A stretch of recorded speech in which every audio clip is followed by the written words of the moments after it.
और जिस तरह इस देश को बेवकूफ बनाया है पिछले 12 साल में, उसके बाद तो कोई आपसे चाय भी नहीं खरीदेगा।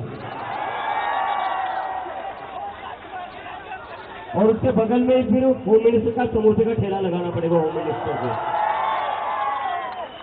और दिल्ली पुलिस से मेरी रिक्वेस्ट है, जिस दिल्ली पुलिस ने बच्चों को बेरहमी से पीटा, लड़कियों को बेरहमी से पीटा, लड़कियों के कपड़े फाड़कर उन्हें पीटा, पूरी दुनिया में आपकी चू-चू हो रही है, पूरी दुनिया में आपकी बदनामी हो रही है।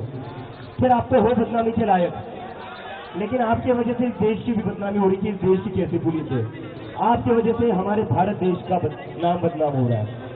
तो सुधर जाइए, दिल्ली पुलिस वालों भी सुधर जाइए, अपने देश की बदनामी मत करिए। और हो क्या रहा है, ये बीजेपी वाले क्या कर रहे हैं, दिल्ली पुलिस क्या कर रही है, चारों तरफ पत्थरों से भरे ट्रक लाकर खड़ी कर रही है।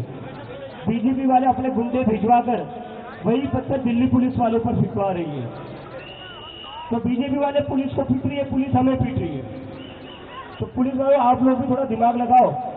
हम लोग तो आपकी इज्जत करते हैं, आपको तो पीट रहे हैं, भाजपा के गुंडे आपको पीट रहे हैं। जिन लोगों से आप ऑर्डर ले रहे हो, जिन लोगों के ऑर्डर पर अपने 12-12 साल की लड़कियों का सर फोड़ा, वही लोग आपको भी पिटवा रहे हैं। तो अभी भी वक्त आप ही हमारी साइड में आ जाइए, आप ही हमारी साइड में आ जाइए, क्योंकि आपकी जो पेमेंट आती है हर महीने, वो पीएम केयर फंड से नहीं आती है, वो अडानी के ऑफिस से नहीं आती, वो हमारे टैक्स के पैसे से आती है।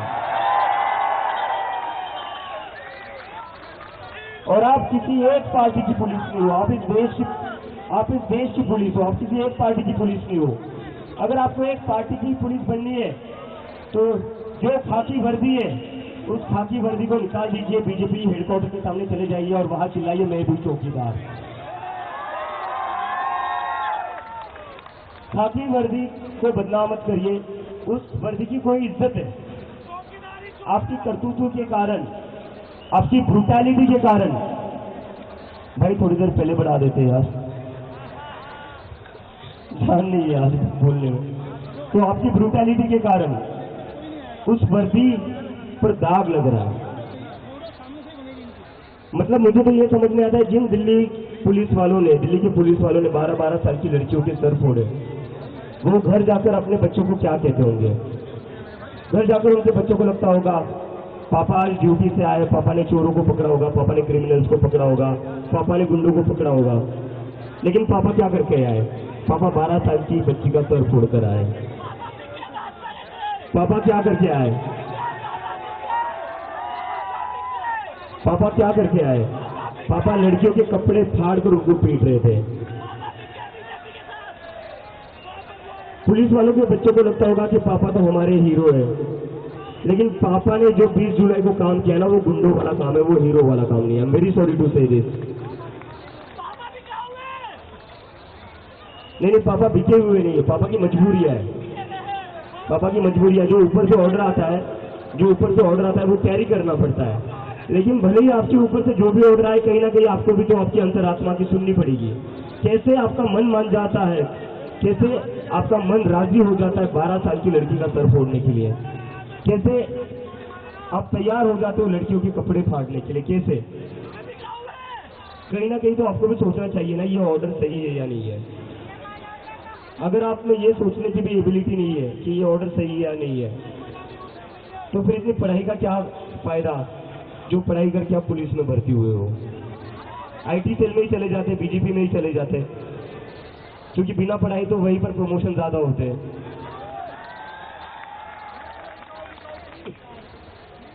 और मैंने एक पोस्टर देखा सोशल मीडिया पर ना, एक पोस्टर काफी वायरल हो रहा है, जो काफी सही पोस्टर था। वो पोस्टर क्या था, वो पोस्टर था बीजेपी वालों के लिए कि स्टूडेंट्स से इसलिए पेड़ दिया, अगर रेपिस्ट होते तो एमएलए या एमपी बना देते।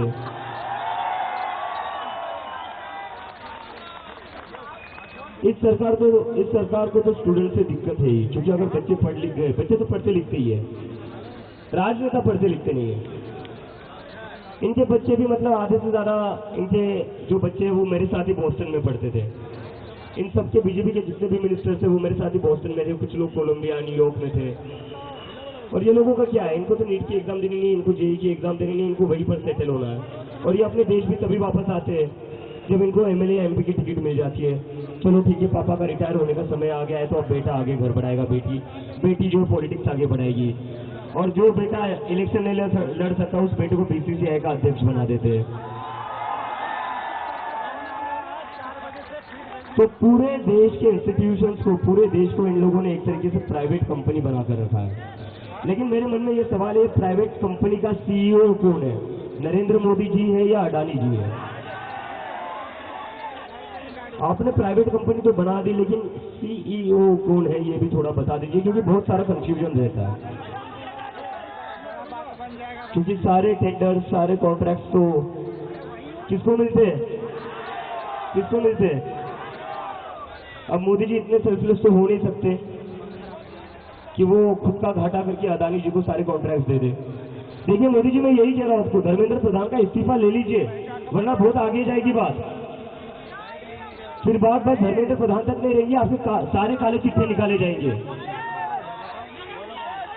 किस तरह से आपने इस देश के जंगलों को बेचा है, देश के एयरपोर्ट्स को बेचा है और एक इंसान को दे दिया। इस देश की जनता गरीब से गरीब होते जा रही है, और एक इंसान है, बस एक ही इंसान है जो अमीर होते जा रहा है, बाकी पूरी जनता गरीब होते जा रही है।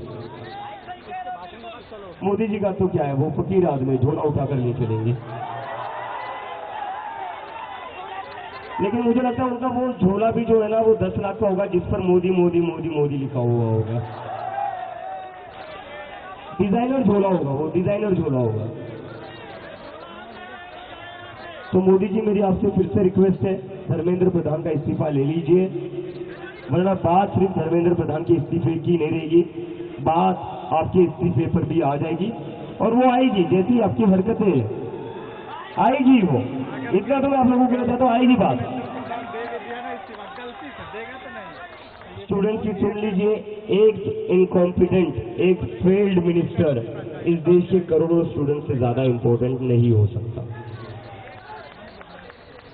और अगर एक फेल्ड और इनकॉम्पिटेंट मिनिस्टर इन करोड़ों स्टूडेंट से ज्यादा इंपॉर्टेंट है, तो याद रखना, चुनाव में आपको इनमें से कोई भी वोट नहीं करेगा। और ये बात बस स्टूडेंट की नहीं है, एक स्टूडेंट पर लाठी चलाओगे ना, तो समझ लो उसके घर के 4 वोट कम होंगे। मोदी जी को बाकी चीजें समझ में आती है, उनको बस वोट की भाषा समझने में आती है, बस वोट की भाषा समझ में आती है। तो मैं सिंप्लीफाई करके बता देता हूँ, अगर एक स्टूडेंट पर लाठी चलेगी तो उसके घर पर ना उसके माँ बाप आपको वोट देंगे, ना उसके भाई बहन उसको वोट देंगे। तो एक स्टूडेंट पर लाठी चलेगी तो 4 वोट कम होंगे। और वैसे भी आपको वोट मिलकर कितने वोटों से आप प्रधानमंत्री बनते हो? 35-40% से वोट शेयर से आप प्रधानमंत्री बने हो। 60% देश की जनता तो वैसे भी आपके खिलाफ है। उस 40% में से भी अगर 20% कम हो गए तो रेलवे स्टेशन पर चाय की टपरी खोलनी पड़ेगी। तो ठीक है दोस्तों, कोई बैठकर थका तो नहीं है? देखिए कितने लोग आज आप पहली बार आए? अरे बाप रे! और कितने लोगों का ये जिंदगी में पहला प्रोटेस्ट है?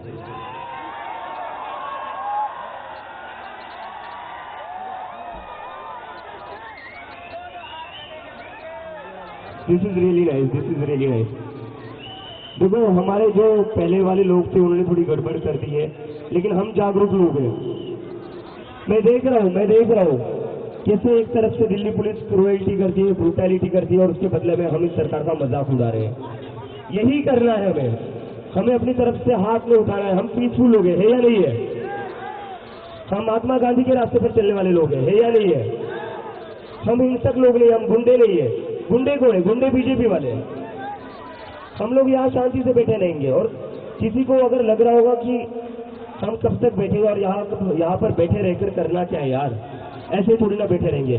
जब भी आपके मन में ये सवाल आए तो ये बात जरूर याद रखना, मैं यहाँ पर 34 दिनों से बैठा हूँ। ये जो हमारी पूरी टीम है यहाँ पर 34 दिनों से बैठी हुई है। तो अगर 1 या 2 दिन आपको यहाँ बैठकर लग रहा होगा कि यार यहाँ पर बस बैठे हुए कुछ हो नहीं रहा है, अगर हम ये सोचते कि यहाँ बैठकर कुछ होगा नहीं, बस बैठे रहने में क्या पॉइंट है, तो आज इतने सारे लोग यहाँ आते नहीं, आज देश भर में आंदोलन नहीं होता। पीस और नॉन वायलेंस में बड़ी ताकत है, बड़ी ताकत है। देर लगता है, पीस और नॉन वायलेंस से देर लगती है, शॉर्टकट नहीं है वो, शॉर्टकट नहीं, इट्स हार्ड वर्क। तो पेशेंस और रिजिलियंस बहुत ज्यादा जरूरी है। लेकिन मैं अगर कहता हूँ आपको, मैं ये गारंटी से कहता हूँ, अगर हम ऐसे पीसफुली और नॉन वायलेंस के थ्रू यहाँ बैठे रहना, जीत हमारी होगी और धर्मेंद्र प्रधान का इस्तीफा लेकर यहाँ आ जाए, यहाँ से जाए। ठीक है दोस्तों, तो भारत माता की इनकलाब, वंदे, जय जय जय जय जय भीम।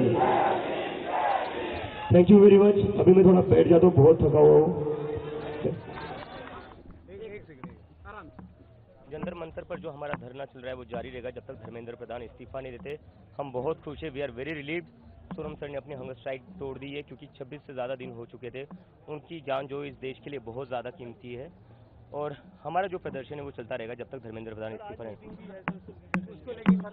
मीटिंग जो होगी वो एक न्यूट्रल प्लेस पर होगी, न्यूट्रल वेन्यू पर होगी और धर्मेंद्र प्रधान के इस्तीफे के नीचे कुछ भी मंजूर नहीं है।